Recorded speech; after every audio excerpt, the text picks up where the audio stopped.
કે હું pure insurance લઉં તો મારી પ્રીમિયમ છે 37,000 જેવું જ છે.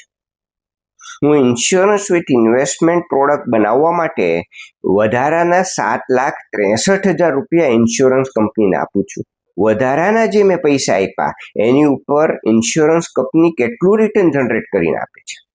સામાન્ય રીતે કોઈ પણ નોન યુલિપ પ્રોડક્ટ લ્યો તો 20 વર્ષથી વધારેની પોલિસી ટર્મ હશે તો તમને 4 થી 5% રિટર્ન મળે છે.